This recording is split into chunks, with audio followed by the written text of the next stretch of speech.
Tokyo, Japan.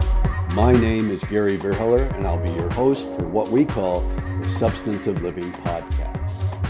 Today, we'll look at what we call life's lessons. And I hope this will provide you with some insight, maybe even some inspiration to life's challenges. Hello, and welcome to episode 77, Work-Life Balance, Part 3, Time for Work. Now, there's three parts to this. This is the third part. The first one was time for myself, and that's very important. You should take time for yourself. If you want to give your best, you have to be at your best.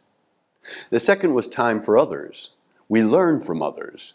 We gain knowledge and we can share experiences and improve and develop ourselves because of our contact with other people. Now we're going to be talking about time for work. Way too many people, sometimes I'm guilty of it too, put too much emphasis, too much importance on work and ignore the time for yourself or time for others. Well, that's wrong.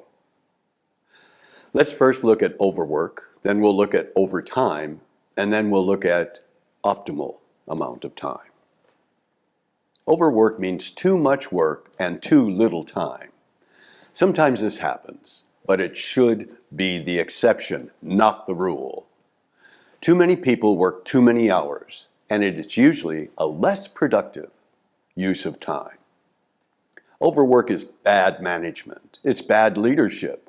It's due to bad planning. Results? Many times it's poor performance, mistakes, bad for people's health, bad for the work environment. People begin to feel like slaves. They're being taken advantage of. And there's something in Japan that has happened called death by work, where somebody was overworked to death, literally dying. Completely unacceptable. So, overwork is bad planning, bad leadership, bad management.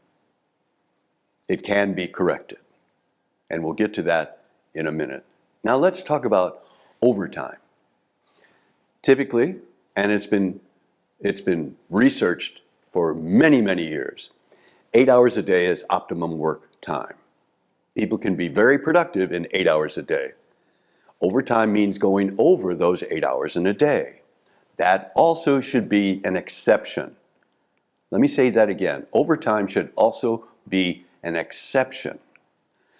And there's been many studies that show that you go over 8 hours, 9 hours, productivity, excellence starts to decrease, quality starts to decrease. So it's not to the company's advantage. It's not to the boss's advantage. It's not to the advantage of the employees to work overtime.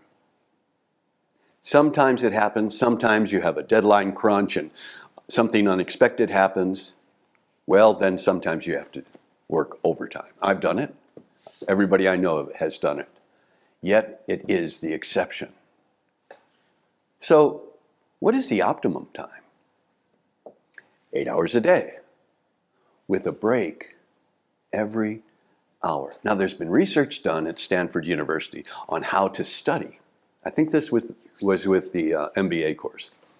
And they found if you study 30 minutes and then take a 10-minute break, and then study 30 minutes and take a 10-minute break, you'll retain more. You will learn more, retain more, and be able to apply that knowledge, which is very important. What's the use of having knowledge if you are unable to apply it and use it? In fact, for my company, Inspire, the motto is from knowledge to understanding. Knowledge is learning something, but understanding is putting it into use in the real world. So, 8 hours is optimum time. And my suggestion is you do 30 minutes intense, focused, 10-minute break. Get away from it. Maybe get up, get a fresh cup of coffee, or go outside, take a stretch, come back, go at it again for 30 minutes. And that's how I would suggest planning an 8-hour day, maybe a 9-hour day. So work, break, work, break, work, break. There's also an innovative idea that I've actually put into play with the company I was working with. And Microsoft did it here in Japan for a while. And they found it was very, very productive. It's a 4-day work week, 10 hours each day. If you break it up, remember 30 minutes, 10, 30 minutes, 10. If you break it up like that, it can be highly productive. Make sure you have, in that 10 hours, you have a lunch break too. So that means 9 hours of work and a 1 hour lunch. And then you have those breaks.